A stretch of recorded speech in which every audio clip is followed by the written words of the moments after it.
बिस्मिल्लाहिर्रहमानिर्रहीम। अस्सलामु अलैकुम वरहमतुल्लाहि वबरकातुहू। अज़ीज़ों, आज बहुत ही ज़रूरी चीज़ आपके सामने लेकर हाजिर हुआ हूँ, जो हम सब के लिए बहुत ज़रूरी है। कुरान में अल्लाह ताला फरमाता है, व अक़ीमुस्सलात व आतुज़ ज़कात, कि नमाज कायम करो और ज़कात अदा करो। मेरे अज़ीज़ों, मेरे दोस्तों, जिस तरह हमारे ऊपर नमाज फ़र्ज़ है, इसी तरह ज़कात भी फ़र्ज़ है। लेकिन हम इस बात को नहीं समझ पा रहे हैं, क्योंकि हम ज़कात पूरी अदा नहीं कर पा रहे हैं। मेरे अज़ीज़ों, अल्लाह ताला ने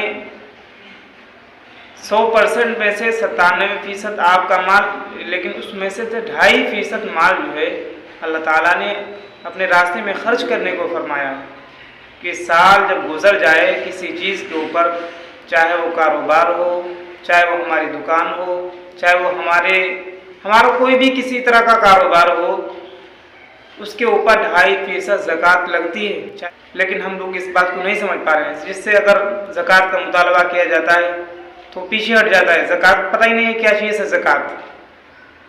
मेरे अज़ीज़ों, ज़कात इस्लामी रियासतों में अल्लाह के रसूल सल्लल्लाहु अलैहि वसल्लम के ज़माने में सऊदी अरब का एक मामूल था, वहाँ से इस्लामी हुकूमत कायम हुई। ज़कात वहाँ पर जो है इज्तिमाई तौर पर जमा की जाती थी सारी ज़कात, और उस ज़कात को जमा करने के बाद मुस्तहिकीन तक खुद हुकूमत पहुँचाती थी कि फ़लाँ आदमी मुस्तहिक है ज़कात का, उसको ज़कात दी जाए, वहाँ तक ज़कात पहुँचाई जाए। मेरे अज़ीज़ों, इसको हम समझ नहीं पा रहे हैं। और ज़कात सिर्फ खाने उड़ाने के लिए नहीं दी जाती है। ज़कात तो सिर्फ इसलिए निकाली जाती है और मुस्तहिकीन को इसलिए दी जाती है ताकि ज़कात के माल से जो ज़रूरतमंद है वो अपना कारोबार करे। कोई आदमी कमज़ोर है, कुछ करना चाहता है, लेकिन उसके पास पैसे नहीं है, तो वो ज़कात का माल लेके कारोबार करे ताकि वो खुद ज़कात देने वाला बन जाए, ज़कात लेने वाला ना बने। जिसको 2-4 लाख रुपए दे दिए जाएं ज़कात के, और उसे कह दिया जाए, भाई आप इस ज़कात के पैसे से कारोबार कीजिए, क्या वो ज़कात का मुस्तहिक रहेगा? आप खुद बताइए। वो खुद ही ज़कात देने वाला बन जाएगा। अगला साल जब आएगा तो वो खुद ज़कात देगा। आज हमारे भाई बैंकों से कर्जा लेते हैं, जो कि सूद के ऊपर मिलता है, बगैर ब्याज के जो है बैंक पैसा नहीं देती है। आप क्यों बैंक से कर्जा ले रहे हैं? आप ज़कात लीजिए। आप ज़कात के पैसे से कारोबार क्यों नहीं करते? ज़कात लीजिए, ज़कात के पैसे से आप कारोबार कीजिए, ताकि अगले साल आने के बाद, अगला साल जब आएगा तो आप खुद ही ज़कात देने वाले बन जाएंगे। इस्लामी रियासतों में ज़कात लेकर ही मुसलमानों को तरक्की पे पहुंचाया गया है। अल्लाह के रसूल सल्लल्लाहु अलैहि वसल्लम के ज़माने में जब लोगों ने ज़कात निकालनी शुरू की, तो एक वो ऐसा वक्त आया कि ज़कात लेने वाला कोई बचा ही नहीं। मदीने की चौक चौराहा पर ऐलान किया जाता था कि कोई है ज़कात लेने वाला, जो ये माल ज़कात का आया कोई ले जाए। कोई लेने वाला ही नहीं था, क्योंकि सबके सब मालदार हो गए। लेकिन हमारे यहाँ क्या होता है, अगर कोई ज़कात वाला आता है ज़कात लेने के लिए, उसको 2500 रुपये दे दिए, उसको 2000 रुपये दे दिए, उसको 500 रुपये दे दिए। क्या हुआ भाई? चले गए, वो लेके अगले साल फिर आ गए, क्या ज़कात दीजिए। क्यों ज़कात दें? पिछले साल तो दिए थे, इस साल क्यों दें? भाई हम खा ली। मेरे भाई, ज़कात खाने के लिए नहीं होती है। ज़कात के पैसे से कारोबार किया जाए ताकि तरक्की पे आदमी पहुंचे और वो खुद अगले साल जो है ज़कात देने वाला बन जाए।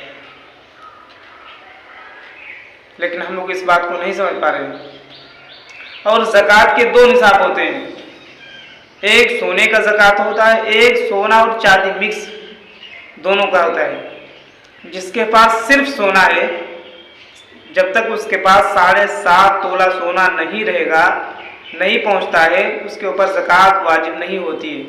जब 7.5 तोला सोना उसके पास मौजूद होगा, जिस वक्त उस पर साल गुजर गया, उसके ऊपर ज़कात फ़र्ज हो जाएगी। और जिसके पास चांदी और सोना दोनों चीज़ हैं, तो उसके ऊपर दूसरा जो है निसाब वो लगेगा। और चांदी का निसाब यह है, जिसके पास 52.5 तोला चांदी होगी, उसके ऊपर ज़कात फ़र्ज हो जाएगी।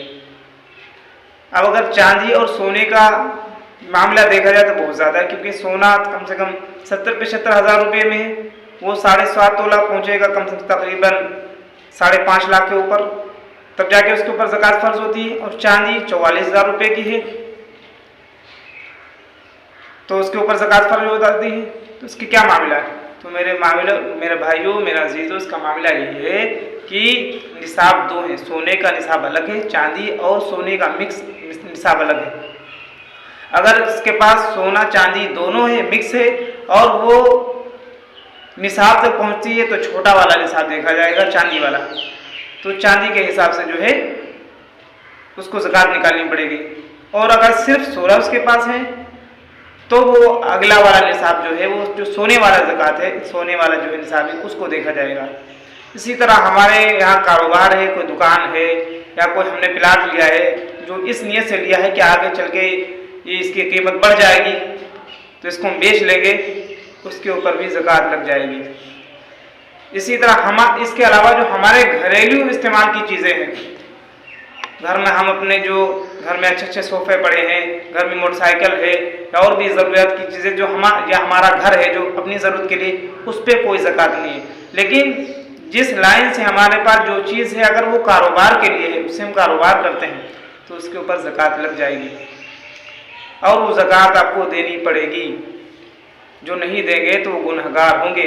जिस तरह नमाज फ़र्ज़ है, इसी तरह ज़कात फ़र्ज़ है। इसको हम समझें और आपको खुश होना चाहिए।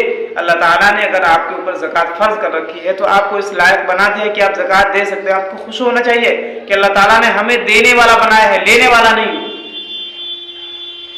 मेरे अजीज़ों, मेरे भाइयों, बहुत सारे हमारे ऐसे भाई हैं जो ज़कात के मुस्तहिक़ हैं, तो उनको आगे बढ़ के ज़कात लेनी चाहिए और उस ज़कात के पैसे से वो अपना कारोबार करें।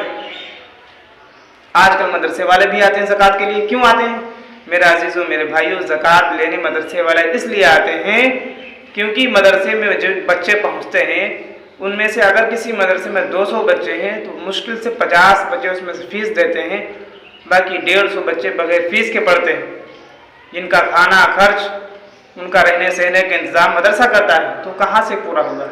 वो आप लोगों की ज़कात से ही पूरा किया जाता है। और अगर आप लोग ये निज़ाम बना लें कि हम ज़कात का पैसा मुस्तहिक़ीन को पहुँचाएँगे और पूरा पैसा देंगे, अगर कोई मुस्तहिक़ ऐसा है कि वो कुछ करना चाहता है तो पूरा पैसा उसको दे दीजिए ताकि वो तरक्की पर जाए, कुछ कारोबार कर ले और अगली बार जो है वो खुद ही जो है ज़कात देने वाला बन जाएगा।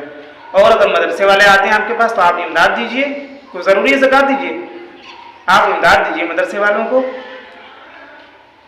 तो मेरे भाइयों, मेरे अजीज़ों, ज़कात को आप समझें, ये बहुत ज़रूरी है हमारे लिए।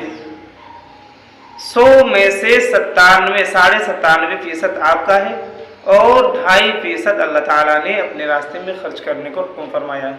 कि वो इसलिए फरमाया है कि जो हमारे कमज़ोर बंदे हैं, ज़रूरतमंद बंदे हैं, ताकि उन बंदों की मदद की जाए। और ज़कात का पैसा सिर्फ मुसलमानों से ही लिया जाता है और मुसलमानों के ऊपर ही खर्च किया जाएगा।